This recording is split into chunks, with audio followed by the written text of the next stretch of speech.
Assalamualaikum warahmatullahi wabarakatuh. Shalom, Om Swastiastu, Namo Buddhaya, salam kebajikan.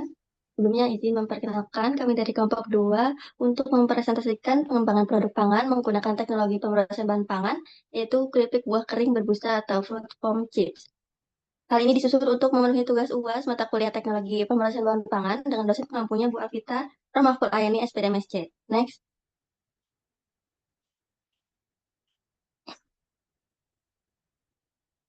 Di sini ada beberapa anggota kelompok kami. Yang pertama ada saya sendiri, yaitu Dima Kartika Zara dengan NPM akhir 003.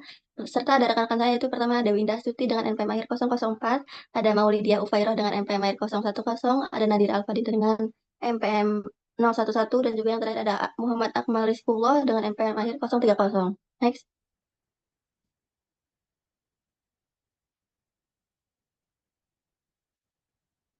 Untuk latar belakang sendiri, Indonesia kaya dengan komoditas hasil pertanian khususnya hasil hortikultural seperti aneka ragam buah-buahan. Namun, saat musim panen tiba sering terjadi surplus produksi yang mengakibatkan banyak buah tidak terserap pasar dan akhirnya membusuk.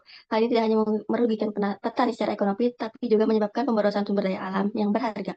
Next.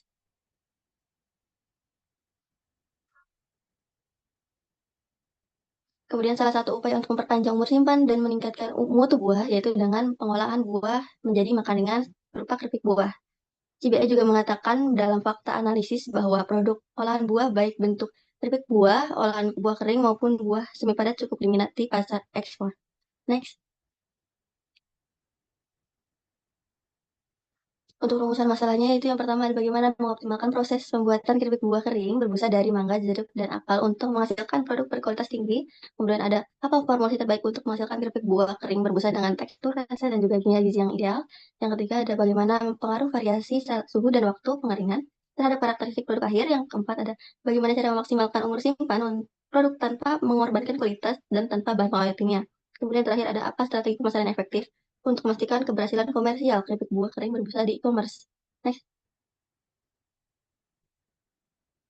Adapun tujuan yang kami dapat sampaikan yang pertama adalah mengembangkan metode produksi optimal untuk keripik buah kering berbusa dari mangga, jeruk, dan juga apel. Yang kedua adalah menentukan formulasi terbaik yang menghasilkan keripik dengan kualitas organoleptik dan nutrisi yang unggul. Yang ketiga menganalisis pengaruh parameter pengeringan terhadap karakteristik produk akhir. Kemudian yang keempat ada merancang strategi untuk memaksimalkan umur simpan produk secara alami. Yang terakhir ada merumuskan strategi pemasaran yang efektif untuk meningkatkan penerimaan dan juga penjualan produk di e-commerce. Next. Keterbaruan yang kami ambil yang pertama ada format drying, yang kedua juga ada kombinasi tiga jenis buah, yaitu mangga, jeruk, dan apel. Ada diverifikasi baru dalam pemanfaatan hasil pertanian. Kemudian ada teknologi yang digunakan teknologi nano coating, edible coating berbasis protein atau polisakarida. Kemudian ada coating berlapis ganda atau multi layer coating, dan juga yang terakhir ada penerapan teknologi spray coating. Next. Untuk spesifikasi proses bisa di next. Yang pertama pemilihan bahan baku yang dipilih harus segera juga berkualitas tinggi. Nah, didapat diperoleh dari petani lokal ataupun pemasok terpercaya. Next. Teman-teman, bahan-bahan yang dipakai, buah-buah yang digunakan harus segar dan berkualitas tinggi agar rasa nanti produknya lezat dan juga teksturnya seperti yang kita inginkan. Buah yang digunakan ada mangga, jeruk, dan juga apel. Next. Sumber bahan baku dan pemilihan sumber bahan baku penting untuk membangun hubungan yang baik saat petani. Jadi kita menggunakan bahan baku berasal dari petani lokal. Next. Kemudian ada spesifikasi bahan baku. Yang paling penting adalah kematangan. Jadi kematangan buah harus berada pada tingkat yang ideal. Karena buah yang dalam makan akan cepat rusak, sedangkan yang belum matang itu akan rasanya tidak sesuai dengan apa yang kita mau. Dan juga untuk kadar airnya spesifik untuk 70% sampai 80% untuk kadar air ideal untuk proses pengeringan yang efektif. Next. Yang selanjutnya akan dijelaskan oleh rekan saya persilahkan.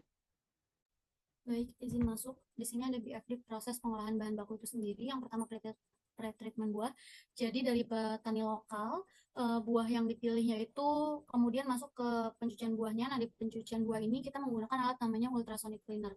Lalu lanjut ke pemotongan buah. Di sini pemotongan buahnya udah di setting untuk ukuran buahnya, lalu ke blanching. Blanching ini tujuannya adalah untuk mengurangi zat-zat yang nantinya akan merusak produk. Kemudian di drying ini pengeringan, lalu cooling ini adalah untuk mencegah kondensasi, lalu ke packing, kemudian final product. Next. Nah, proses flow diagram itu sebenarnya sama seperti tadi block flow. Yang pertama itu ada tangki buah. Jadi nanti tangki buah ini buah-buahnya diinputkan ke pencucian dengan bucket elevator dengan input line water. Lalu dari output dari pencucian ini buah yang sudah bersih itu dimasukkan ke mesin pemotongan menggunakan bucket elevator juga. Lalu ke blending menggunakan bucket elevator juga guna untuk memastikan tidak ada mikroba yang nantinya akan mengganggu produksian. Lalu ke pengeringan menggunakan bucket elevator juga. Setelah dari pengeringan outputnya masuk ke pendinginan, lalu menggunakan bucket elevator masuk ke pengemasan. Next. Nah, yang pertama ada pencucian. Jelas ya, setelah memilih bahan baku itu langkah pertama dalam proses produksi adalah pencucian. Gunanya adalah untuk membersihkan kotoran, debu maupun sisa pestisida pada buah. Nah, kita menggunakan alat namanya ultrasonic cleaner. Itu bekerja dengan gelombang ultrasonik, jadi dia lebih efisien. Next.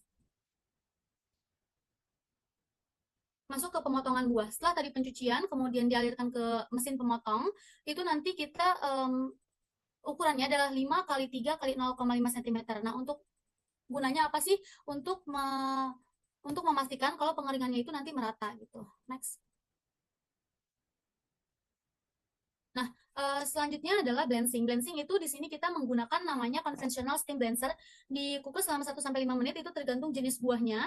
Gunanya tadi untuk menghentikan enzim, membunuh bakteri, juga organisme lain yang mungkin ada pada buah itu sendiri yang dapat menyebabkan penurunan kualitas. Next. Selanjutnya adalah pengeringan. Nah, pengeringan ini kita menggunakan tunnel dryer dengan suhu dan kelembapan yang terkendali.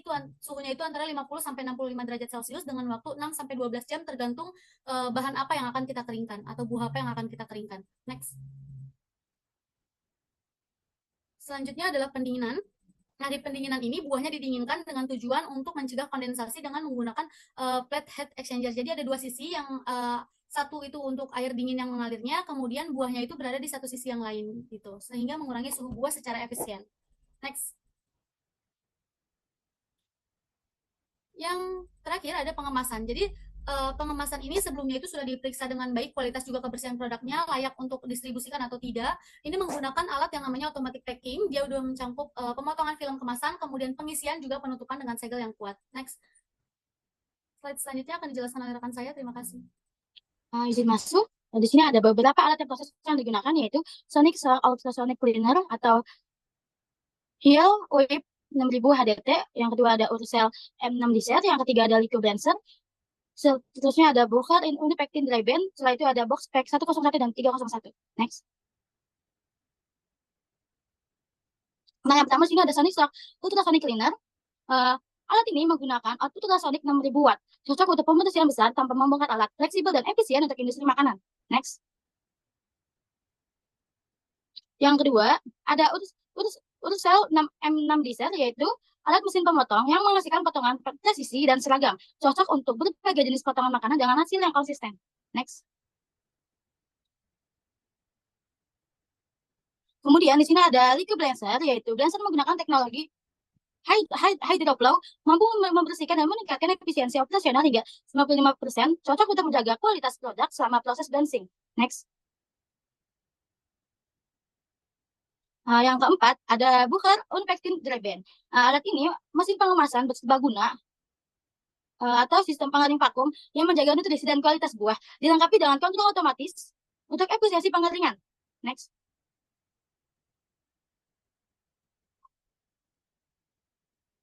Nah, di sini ada alat proses terakhir yang digunakan, yaitu Bosch Pack 101 dan 301, yaitu mesin pengemasan serbaguna untuk berbagai jenis pengemasan, mempermudah pengisian otomatis, efisien, dan cepat, dan kapasitas outputnya bisa hingga 500 kemasan per menit.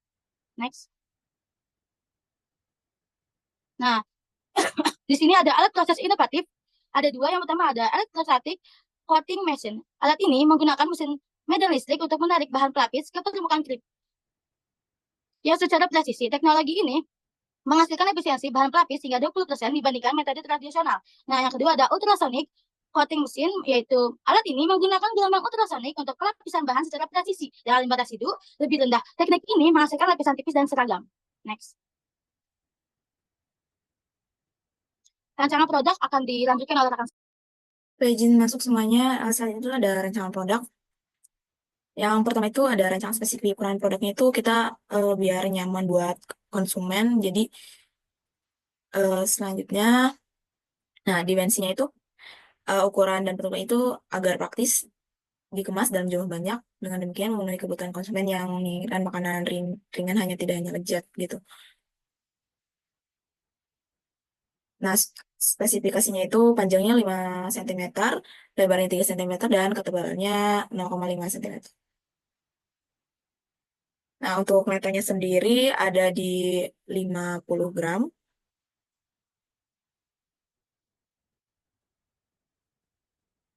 Brutonya itu eh, ditambah 5 gram, jadi 55 gram.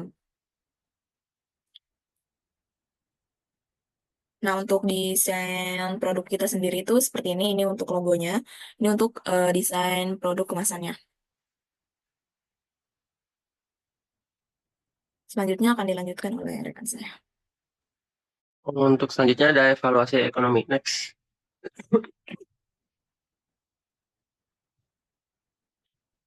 Di sini ada biaya produksi. Bisa dilihat oleh teman-teman, bahan bakunya ada buah mangga, buah jeruk, buah apel. Untuk total biaya bahan baku 3.500.000.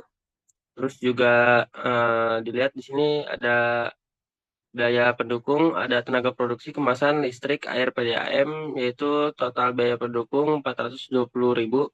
Jadi total harga yaitu 3.920.093 rupiah. Next. Ini ada harga jual yaitu produksi pokok di mencakup biaya baku yaitu biaya pendukung seperti tenaga kerja, kemasan listrik dan air. Terus untuk biaya produksi per unit yaitu 500 piece. Untuk rumusnya total biaya produksi pokok dibagi jumlah produksi. Jadi total per unit yaitu 7.840 perak. Next. Terus ada penentuan margin keuntungan di mana kita mengambil 40%. Jadi untuk cara menghitungnya margin keuntungan sama dengan biaya produksi per unit dikali 40%, yaitu total jadinya 3.136 rupiah. Next. Yaitu baik lagi. Di situ ada harga jual per unit dengan keuntungan 40%. Jadinya harga jual per piece, biaya produksi plus margin yaitu jadi total semua 11.000 rupiah. Next. Di sini ada break even point. Total biaya produksi tetap atau fixed cost, biaya yang tidak berubah terlepas dari jumlah produksi yang dihasilkan. Terus untuk ada variable cost per unit, di mana biaya yang berubah sesuai dengan jumlah produk yang diproduksi. Terus ada harga jual per unit, harga jual telah ditentukan sebelumnya, misal dengan margin keuntungan 40%. Next. Terus ada fixed cost, tadi sudah dilihat untuk bahan pokoknya, ngambil keuntungan 40% yaitu 3.920 perak. Terus untuk biaya variabel per unit total jadi 7.840 perak. Terus untuk harga jualnya yaitu 11.000. Next. Terus menghitung BP per piece. Untuk menghitung BP per piece kita menggunakan rumus yaitu BP total fixed cost per harga jual per piece min variable cost per piece. Yaitu jadinya 1.240 unit. Next. Untuk menghitung BP dalam rupiah yaitu BP sama dengan BPDR sama dengan BP pieces dikali harga jual per piece. Jadi 13.640.000. Next. Berikut ada daftar pustaka. Next. Bisa dilihat. Next. Mungkin itu aja yang dapat kami sampaikan. Kurang lebihnya mohon maaf. Wassalamualaikum warahmatullahi wabarakatuh. Terima kasih.